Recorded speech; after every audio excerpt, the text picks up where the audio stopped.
What's going on, guys? Welcome back to the channel. Welcome back to another video. Ron Yates here. Hope you guys are doing very well. If you're stopping by the channel for the first time, please consider subscribing to my channel. And while you guys are at it, go ahead and smash that like button. I really would appreciate that. Well, guys, I'd like to ask you a question before we even begin to get into this video. Have you gotten a phone call from your bank recently? And to give you a hint, I've already received multiple phone calls from my banks.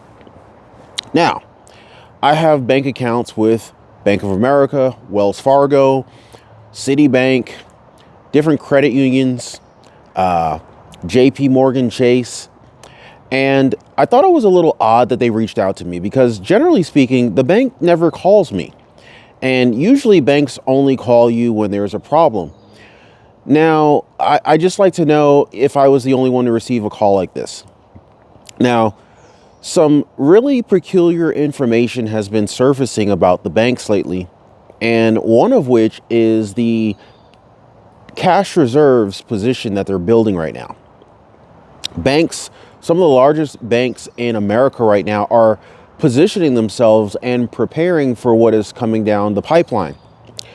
And according to the latest information that is available, billions upon billions of dollars are being set aside for what the banks are preparing for, frequently called loan defaults, credit card defaults, car loan defaults. And so what we can see here based on this is that the banks do not have a whole heck of a lot of confidence in the market. And so these billions upon billions of dollars that are being set aside by, banks like Bank of America, Wells Fargo, Citibank, JP Morgan Chase, and likely many other banks that are not quite as large as the big four, they're also setting aside billions upon billions of dollars for the unexpected.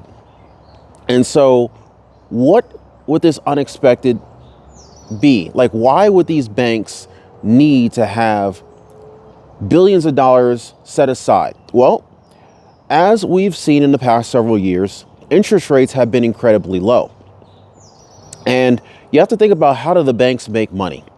Well, the banks make money because they pay me and you next to nothing for the money we put in their hands. And thanks to fractional reserve banking, for every $100 that you put into the bank, basically they're going to go ahead and lend out about $90 of it. And so you get basically less than a percentage of interest for the money that you put in the bank, and the bank can go ahead and essentially almost 10x how much they can lend out based on how much you've put in. And so clearly the banks are making gobs and gobs of money. The banks are making all sorts of profit off of the arbitrage between how much interest they're paying you to use your money as you put your money in the bank compared to the money that they're lending out to others. Now, those who have the worst credit will generally pay significantly higher interest rates. Now, if you have a great credit score, 740 and higher, ideally, up in the 800s, then you're likely going to have more of a prime interest rate for the money borrowed.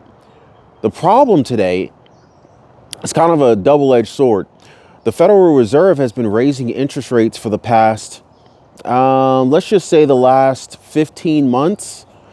And so as the interest rates have been increasing, this has also made it easier for banks to make more profit, as it is becoming more expensive for consumers like me and you and businesses to borrow money from the banks. And so the banks have been making more and more profit as interest rates have been raised by the Federal Reserve. Well, there's always a breaking point, right? So how much profit can a company make before it starts becoming less profitable? Well, generally speaking, you can predict these things. And I think that the banks are predicting this as well. So the banks are literally making a killing as mortgage interest rates are significantly higher now. Auto loan interest rates are significantly higher now. Any type of variable loan is drastically more expensive now to borrow money against. Simple fact of the matter is that the Fed has raised interest rates, and the rates that banks charge each other to borrow money is higher, but the amount that they're going to charge you and I to borrow money is even higher than that. So these banks are they're having great profitable quarters. Their stocks are up, profitability is strong, but the banks realize that there's a point at which the system will break. The system begins to break after. Now, we've already seen a slowdown in the housing market. There's reduced demand in the housing market. We've seen a pullback in the stock market, although the stock market has begun to kind of recover. But we're also seeing delinquencies begin to increase and tick up when it comes to loans, namely credit cards, namely auto loans, repos, repossessions. We are seeing an increased number of repossessions take place in terms of auto loans. Cars are being picked up by tow trucks. And, the people who you thought were doing well, they were balling out of control, riding off in that Benz, are getting that Benz towed by the repo man in the middle of the night as the third or fourth missed car payment has registered. And now the banks are coming back to repossess those assets. Well, the banks are anticipating that there will be losses. Credit card delinquency rates will likely tick up. And so the banks have set aside billions upon billions of dollars to essentially shore up the losses that are anticipated through delinquent loan payments, or I should say delinquent loan repayments. Now, the question is, what if the banks are wrong about how much the delinquencies will be? Like, if you're a bank, let's just say you're Bank of America, maybe you're JP Morgan Chase, maybe you're Citibank or Wells Fargo, you each set aside, I don't know, $1 to $4 billion each. Let's just err on the side of caution. You set aside $4 billion. Well, right now, the economy is still actually holding strong. The Federal Reserve has not declared a recession yet. Now, generally speaking, a recession takes place after, or is designated as being a recession after 2 consecutive quarters of negative GDP. Now, we've already seen this, but the Federal Reserve and the White House is unwilling to label our current economy as being in a recession. Why? Well, their argument is that there are a number of other economic factors that are strong, including the labor market, the jobs market. And so this is why we're not theoretically in a recession. Now, of course, if you wanted to get technical, 2 negative quarters of GDP does not necessarily indicate that you're in a recession. However, it is a very common factor that has preceded previous recessions. And so generally speaking, if you see that, it usually means that you're in a recession, even though there are other factors that need to be considered. Well, here's the thing, folks. Our economy is still technically humming along, even though the Fed has been raising interest rates. And as far as we heard from the Federal Reserve recently, or the last that we heard from Fed Chair Jerome Powell, all of their stance, all of their positions, all of the statements coming out of the Federal Reserve. I think there's a big meeting coming up over in Jackson Hole in the next several weeks. That's going to be very telling. But all of their positioning is telling us that they're planning on raising interest rates again. Okay, so interest rates are not slowing down, and I think that the biggest reason, and we've heard it from them, so I don't even have to assume. One of the biggest reasons why the economy is still holding up is because the labor market is so strong right now.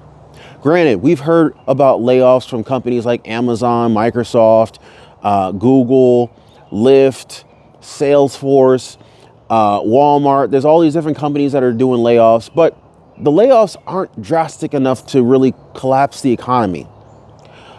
What we are seeing, though, is still a strong labor market. And so if that labor market begins to fold or crack in any substantial way, then we will likely start seeing an increase in delinquencies, more credit card payments being missed, more car payments and auto loans being missed, cars will be repossessed, mortgage payments being missed, houses being foreclosed on. If we start seeing a weakening labor market, that will likely be the claw or the straw that broke the camel's back. Clearly, I'm still recovering from surgery, so bear with me. But the banks are preparing for something big.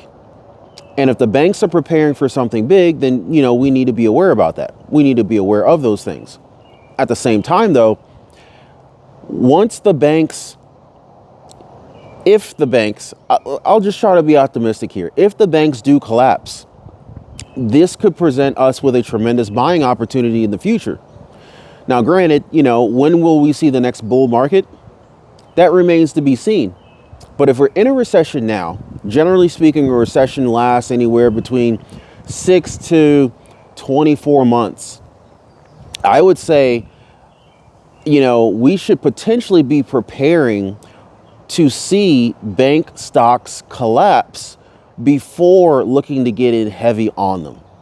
That would make sense. Now, obviously, sometimes the stock market doesn't behave logically. In fact, a lot of times it doesn't. But we need to be aware of what's happening. Know that the banks are preparing. Know that me and you need to make sure that we are ready for whatever's coming down the pipeline. And that includes having a significant emergency fund. And for me, when I say having a significant emergency fund, I want an emergency fund that's going to make sure that it has enough money in it to cover my bills and my living expenses for the next 2 years minimum. Now, I know a lot of people say, oh, you should have an emergency fund that's, a 3 to 6 month emergency fund. I'm a very conservative person. I like to save. Not that I don't like to go out and buy nice things, but not at the expense of my comfort and my level of conservatism. And so I like to know that no matter what happens, there's some bank account that exists where I can fall back on for the next 2 years and know that my next 2 years of living expenses are paid for. And if you're not in that position, I would strongly encourage you, do whatever it takes to put yourself and your family in that position. Because if you were to lose your job, if anything were to happen to your income stream, now ideally you create multiple streams of income, create some dividend income, passive income, and you want to do those things. But assuming you're like most Americans, you have one source of income, you got one job. If you lose your job, you want to make sure you're good. And you want to make sure you're not in a situation where you're going to end up panicking at the notice of being laid off if the worst were to happen. Now, best case scenario, you don't get laid off. You got a couple years of savings in your savings account. You're good. You don't need it. Hopefully you're getting somewhere around 4% interest on that income or on that savings bank through a high yield savings account. I've actually got a money market account that's paying over 4%. It's FDIC insured. You guys let me know if you guys would like more information on that particular account. But these accounts exist out here, and it's with a large bank, by the way. So I just wanted to share this information with you guys. Drop me some comments down below. Drop a like for the video. Also subscribe to the channel. And let me know what you guys think. I wish you guys the best and be safe.